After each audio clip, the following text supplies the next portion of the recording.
Chennai shopping మాల్లో ఉగాది వేడుకలు.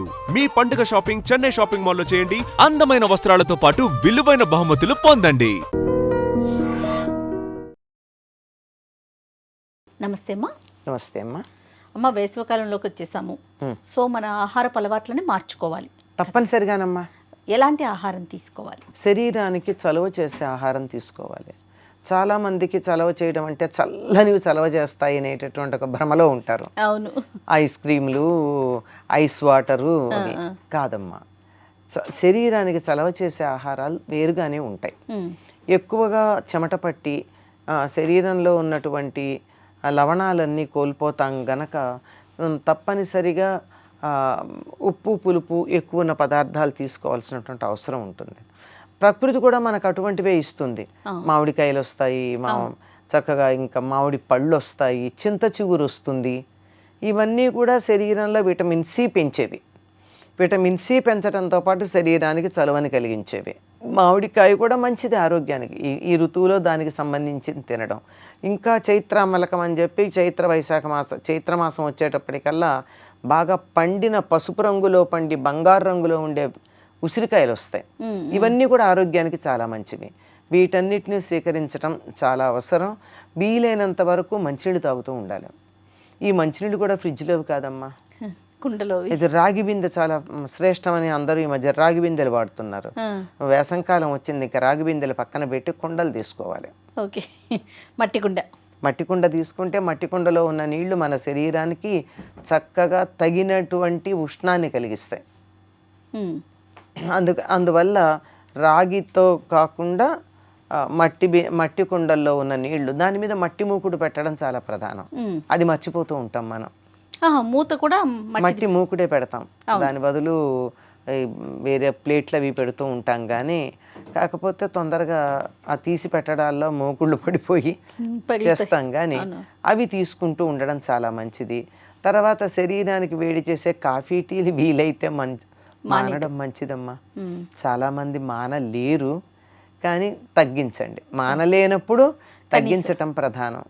దాని బదులు వేడివేడిగా ఏమన్నా తాగాలంటే రాగిజావ ఉండనే ఉంది కదా, అంతే. ఇంకా శరీరానికి చలవ చేయాలంటే సబ్జా గింజలు. ఈ మధ్య చియా సీడ్స్ అంటున్నారు, రెండు ఒకటే దరిదాపుల్లో.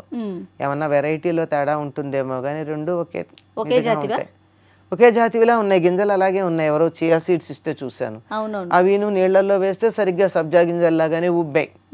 కనుక ఆ సబ్జా గింజలు వేసినటువంటి నీళ్లు దాంట్లో కొద్దిగా అలాగే తాగడం మనకి ఇబ్బంది అనిపిస్తే ఒక 4 చుక్కల నిమ్మరసం, ఇంకా తక్కువ పించ్ ఆఫ్ సాల్ట్ వేసుకుని తాగినట్టయితే శరీరానికి కావాల్సిన చల్లదనం కలుగుతుంది. లోపల ఉన్నటువంటి జీర్ణకోశంలో ఉన్నటువంటి చెత్తా చెదారం కూడా బయటికి వెళ్ళిపోయేటటువంటి అవకాశం ఉంటుంది. ఇంకా శరీరానికి చలవ చేసేటటువంటిది పుదీనా ఒకటి ఉంది, అలాగే మజ్జిగ. ఇక కాఫీ టీల బదులుగా ఏదన్నా తాగాలనిపిస్తే పల్చని మజ్జిగమ్మ. 1 కప్పు పెరుగుకి 8 కప్పుల నీళ్లు కలిపి బాగా చిలికి, ముందరే చిలకాలి. నీళ్లు పోసాక చిలికితే కుదరదు కనుక ఒక పెరుగుని కొంచెం నీళ్లు పోసి చిలికి మొత్తం మీద 8 కప్పుల నీళ్ళు దాకా పోయాలి. అలా పోసి దాంట్లో ఒక నిమ్మాకు కానీ దబ్బాకు కానీ వేసి మంచి వాసన వస్తాయి. దాంట్లో కొంచెం ఉప్పు వేసి, ఈ రోజుల్లో ఇంకొంచెం జీలకర్ర పొడి కూడా వేసుకుంటున్నారు కావాలని. ఇవన్నీ వేసుకుని ఇంకా అందుబాటులో ఉంటే కాస్త నిమ్మరసం పిండుకుని అది కానీ అరగరగా తాగుతూ ఉన్నట్టయితే చాలా మంచిదమ్మా. అందుకే అసలు ఒకప్పుడు ఏమనేవారంటే ఈ మజ్జిగని దాహం అనేవారు. దాహం పుచ్చుకుంటారంటే మంచినీళ్ళు అనుకునేవాళ్ళం మనం, కాదు మజ్జిగనే అర్థం. ఇప్పుడు మన లస్సీలని చిక్కటి మజ్జిగ తాగుతున్నాం. చిక్కటి మజ్జిగ తాగితే అది ఆహారం అవుతుంది, కానీ శరీరంలో చలవ కలిగించేటటువంటి దాహం తీర్చేది కాదు. వీలైతే ఈ మజ్జిగని కూడా ఫ్రిడ్జ్లో పెట్టకుండా కుండలో పెట్టుకుంటే మంచిది. చిన్న చిన్న కుండలు దొరుకుతాయి కదా, ముద్దుగా ఉంటాయి. ఆ కుండల్లో కనుక ఈ మజ్జిగ తయారు చేసి పెట్టుకుని ఆరగారగా ఎప్పుడు కావాలంటే అప్పుడు ఇవి తాగుతూ ఉండడం మంచిది. వీటన్నిటికన్నా కూడానమ్మా చిన్న పిల్లలకి బాగా ఉండాలి అంటే పసిపిల్లలైతే చిట్టుడుకు నీళ్ళని ఇచ్చేవారు. అంటే అన్నం ఉడుకుతూ ఉండగా ఉడుకు చిట్టుడుకు అనమాట. ఉడుకు పట్టంగానే ఆ నీళ్ళు తీసి పక్కన పెట్టి దాంట్లో కొద్దిగా ఉప్పు మజ్జిగ చుక్కలో వేసి పిల్లలకి అన్నప్రాసన అయిపోయిన దగ్గర నుంచి ఏడాది 2 ఏళ్ళు వచ్చేదాకా ఈ నీళ్లు కాసిన ఇచ్చేవాడు. వాళ్ళు రుచిగా ఉండడానికి అందులో నిమ్మరసం పిండి కానీ మజ్జిగ వేసి కానీ వాళ్ళకి నచ్చేటటువంటిది ఏదో ఒకటి చేసి ఇవ్వడం. కాస్త తినడం వచ్చినటువంటి పిల్లలు కనుకున్నట్టయితే వాళ్ళకి రాత్రి అన్నం దాంట్లో పాలు వేసి తోడు పెట్టి పొద్దున్నే పెట్టేవారు. అన్నంలోనే అంటే తోడు వేసేసి పాలు కలిపేసి అన్నంలో పాలు వేయాలి. అమ్మ అన్నం ఒక కప్పుడు తీసుకున్నామమ్మా, తీసుకుని ఆ కప్పుడు కొంచెం పెద్ద పాత్రలో తీసుకుని కప్పుడు కన్నా ఆ అన్నం నిండేదాకా పాలు పోయాలి. అన్నం నిండేదాకా పాలు పోసి దాంట్లో గోరువెచ్చని పాలు దాంట్లో తోడు కనుక పెట్టినట్టయితే తెల్లవారేటప్పటికి చక్కగా తోడుకుంటుంది, అన్నంతో సహా తోడుకుంటుంది. దాన్ని వీలైతే సూర్యోదయానికన్నా ముందు గనక తిన్నట్టయితేనమ్మా ఇట్లా ఉన్న పిల్లలు ఇట్లా తయారవుతారు. ఓ బలంగా అవుతారు, బలంగా తయారవుతారు. మంచి టోనింగ్ అప్ అంటారే, అవునవును, శరీరంలో ఉన్న కండరాలన్నీ టోనప్ అవుతాయి. వేసవి కాలంలో గనక అలా తిన్నట్టయితే ఎండ దెబ్బ తగలదు, బాగా బలంగా ఉంటారు. ఇంకా మాకు చిన్నతనంలో ఏం చేసేవారంటే వేసవికాలం రాగానే అన్నం కుండల్లో ఉండి కొయ్యతడ్డుతో దాన్ని కలిపి వడ్డించేవాళ్ళు మాకు. అంటే పొద్దున్నే చద్దన్నాలు తినేవాళ్ళం అమ్మా. ఈ రాత్రి పెరుగన్నం కొద్ది మందికి, ఎవరికైతే అనారోగ్యం ఉందో వాళ్ళకి. మిగిలినటువంటి వాళ్ళందరూ నిద్ర లేవంగానే మొహం కడుక్కోవడం, స్నానాలు చేయడం, 7 గంటలకల్లా తినేసేవాళ్ళం. పడి అల్లరి చేయాలి కదమ్మా, తోటల్లో దొడ్లల్లో అల్లరి చేయొద్దు, అల్లరి చేయడానికి ఓపిక ఉండద్దు.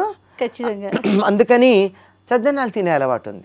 చద్దన్నం అంటే రాత్రున్నది ఉంటే ఉండడం, అది కొద్దిగా ఉంటుంది, కానీ ఎక్కువ మంది ఉంటే ఎంత చద్దన్నం ఉంచుతారు. అందుకని ఈ కుండల్లో వండి చలవ చేస్తుంది.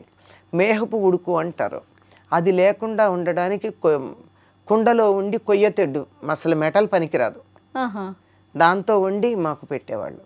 దాంట్లో ఏదో ఇంత గోంగూర పచ్చడో ఆవకాయో ఇంత నెయ్యి వేసుకొని, నెయ్యి కొంచెమే నెయ్యి వేసుకుని, ఇంత మీగడ కొంచెం నెయ్యి ఇంత మీగడ వేసుకుని తినేసి, ఆవకాయ పచ్చడి కానీ పండుమిర్చిలో కానీ మీగడ వేసుకొని తింటే అసలు వెన్న మాకు వెన్న లేనప్పుడు మీగడ. వెన్న అప్పటికప్పుడు మజ్జిగ 6:30-7 లోపల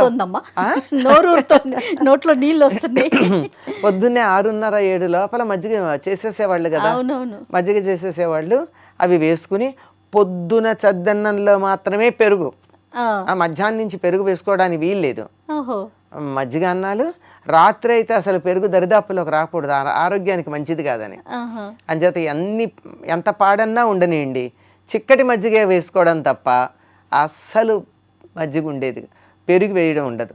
పొద్దున పిల్లలకి మాత్రమే వెన్నలు, పెరుగు ఇలాంటివన్నీ ఉండేవి. ఇవన్నీ వేసుకుని అల్లరి చేసేసేవాళ్ళు.